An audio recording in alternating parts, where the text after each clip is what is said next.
ready to fight. Guys, let me introduce myself, Rahul Ranjan. Guys, today I am going to dealing with a basic concept of sentence and their categorization. First of all, I would recall all the summaries that I have discussed in a previous video.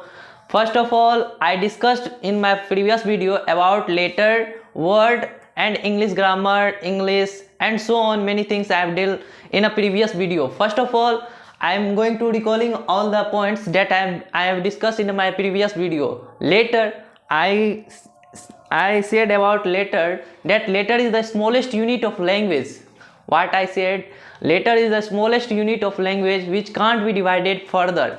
After that, I discussed about word. A meaningful combination of letter is known as word. A meaningful combination of word is known as sentence. तो भैया हमने क्या क्या बोला उसको हम detail में बताते हैं। पहले तो हमने बताया था लेटर के बारे में, ठीक।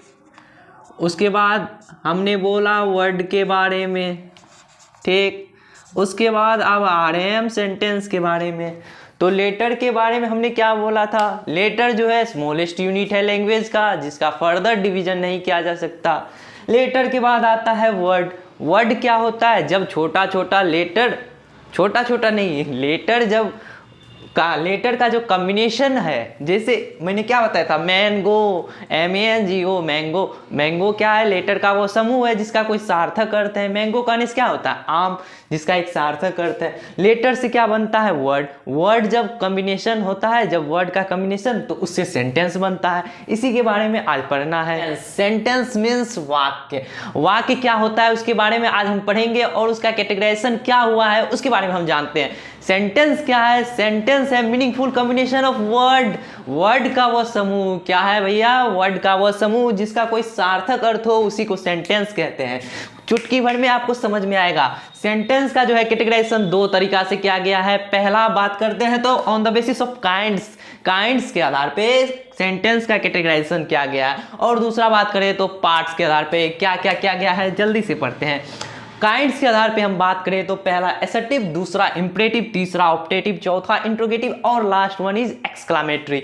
आप पहला क्या है, एसर्टिव, दूसरा इंपरेटिव, तीसरा ऑप्टेटिव, चौथा इंट्रोगेटिव और पांचवा एक्सक्लामेटरी। और जब हम बात करें पार्ट्स के आधार पे तो दो तरीका से किया गया है, पहला सब्जेक्ट, दूसरा प्रेडिकेट। आज ये सारी चीज़ों को, ये टोटल जो मैं लिखा हूँ उसको डिटेल में पढ़ना है, तो हमारे साथ आगे कंटिन्यू रहिए।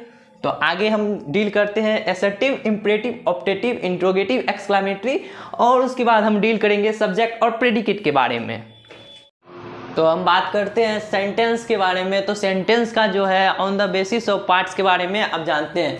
तो पार्ट्स के आधार पे जो है सब्जेक्ट और प्रेडिकेट दो भागों में बांटा गया है। सब्जेक्ट क्या होता है और प्रेडिकेट क्या होता है इसके बारे में हम जानते हैं। सब्जेक्ट क्या है, जिसके बारे में सेंटेंस में कुछ भी कहा जाए। The doer of an action is known as subject. और अदर लैंग्वेज में इसको दूसरे तरीका से हम बोले तो क्या कहेंगे, about which we say something in a sentence is known as subject. Subject क्या होता है बेसिकली, इसके बारे में जानते हैं। सब्जेक्ट जो है, जो सेंटेंस में कोई भी कार्य करता है उसी को हम सब्जेक्ट कहते हैं। जैसे यहाँ पे हमने एग्जाम्पल लिखा है, Radha is dancing with Krishna. Radha जो है कृष्णा के साथ डांस कर रही है। यहाँ क्या कर रही है, राधा कृष्णा के साथ डांस कर रही है। तो किसके बारे में कहा जा रहा है, सब्जेक्ट के बारे में कहा जा रहा है कि वो कृष्णा के साथ डांस कर रही है। जो कुछ भी कार्य करता है सेंटेंस में उसी को हम सब्जेक्ट कहते हैं। जैसे यहाँ कौन सा काम कर रही है, कौन काम कर रही है, राधा। तो यहाँ हो गया राधा एक सब्जेक्ट, ठीक। उसके बाद है Manish is teaching English. Manish जो है इंग्लिश पढ़ा रहा है। तो यहाँ क्या है, मनीष एक सब्जेक्ट है। ये इसका काम क्या है, ये पढ़ाना, इंग्लिश को पढ़ाना, ठीक। उसके बाद प्रेडिकेट के बारे में जानते हैं। प्रेडिकेट क्या है, the receiver of an action is known as predicate. और दूसरे तरीका से इसे हम कहें तो what is said about subject is known as predicate. Subject के बारे में जो कुछ भी कहा जाए, सब्जेक्ट क्या कार्य कर रहा है उसके बारे में जो भी कुछ कहा जाए उसी को प्रेडिकेट कहते हैं। तो यहाँ एग्जाम्पल से हम समझते हैं, सोनू टीचर्स मैथमेटिक्स। सोनू जो है मैथमेटिक्स पढ़ाता है। तो यहाँ सोनू क्या कर रहा है, उसका काम क्या है, मैथमेटिक्स को पढ़ाना। क्या है? मैथमेटिक्स को पढ़ाना। तो सोनू के अलावा जो चीज़ भी आएगा वो सारा चीज़ हो जाएगा प्रेडिकेट। जैसे मैथमेटिक्स को पढ़ाना, Pawan makes coffee for her mother.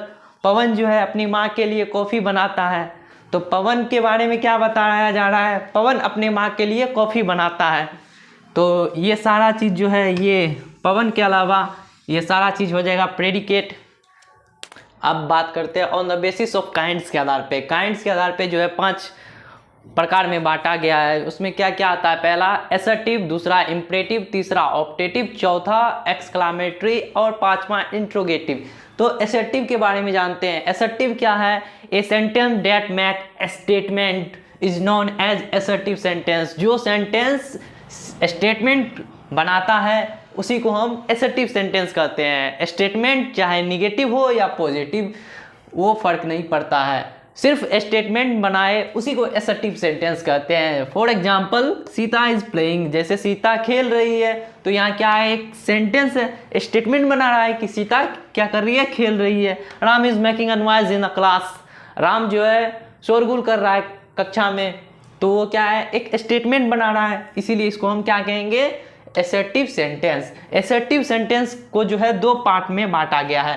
पहला अफर्मेटिव, दूसरा निगेटिव सेंटेंस। अफर्मेटिव कहने का मतलब ये हुआ एक ऐसा सेंटेंस जो कि पॉजिटिव स्टेटमेंट बनाए, जैसे Ram is playing. Negative sentence कहने का मतलब हुआ डेने करना, मतलब इनकार कर देना। He will not give you something, वह तुम्हें कुछ नहीं देगा।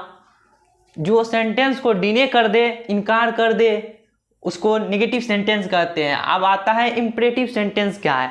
इम्परेटिव सेंटेंस उस टाइप के सेंटेंस को कहते हैं जो कि ऑर्डर, रिक्वेस्ट, कमांड और एडवाइस डिनोट्स करते हैं, उसे हम इम्परेटिव सेंटेंस कहते हैं। जैसे हम कहते हैं किसी को एक गिलास पानी लाओ, bring a glass of water. यहाँ क्या है? हम ऑर्डर दे रहे हैं कि एक गिलास पानी लाओ, डेट मीन्स ये क्या है? इम्परेटिव सेंटेंस है। स्टैंड अप, कमांड कर रहे हैं, खड़े हो जाओ।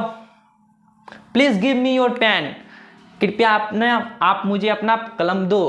तो यहाँ क्या कर रहे हैं? हम रिक्वेस्ट कर रहे हैं। देखिए सारा एग्जांपल मिल रहा है। ऑर्डर दे रहा हूँ, bring a glass of water. Stand up, खड़े हो जाओ, कमांड है। रिक्वेस्ट क्या कर रहा हूँ? Please give me your pen, कृपया आप अपना कलम मुझे दे। एडवाइस क्या कर रहा हूँ? You should take medicine on time. ये सारे 4 पॉइंट जो है ऑर्डर, कमांड, रिक्वेस्ट और एडवाइस, ये चारों पॉइंट जो डिनोट्स करते हैं उसी को हम इम्परेटिव सेंटेंस कहते हैं।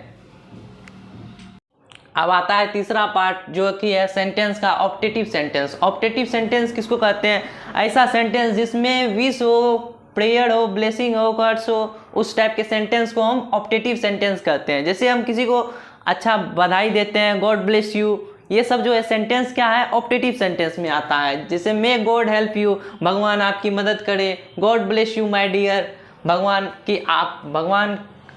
की आशीर्वाद आप पे हमेशा बनाए रहे मेरे प्रिय। गो टू हेल, भाड़ में जाओ। ये सारे सेंटेंस जो होते हैं ये ऑप्टेटिव सेंटेंस होते हैं। अब इंट्रोगेटिव सेंटेंस के बारे में बात करते हैं। तो इंट्रोगेटिव सेंटेंस उस टाइप के सेंटेंस को कहते हैं जिसमें क्वेश्चन पूछने का अभिव्यक्त जाए हो, मतलब बताया जाए, क्वेश्चन पूछे, इंट्रोगेशन हो।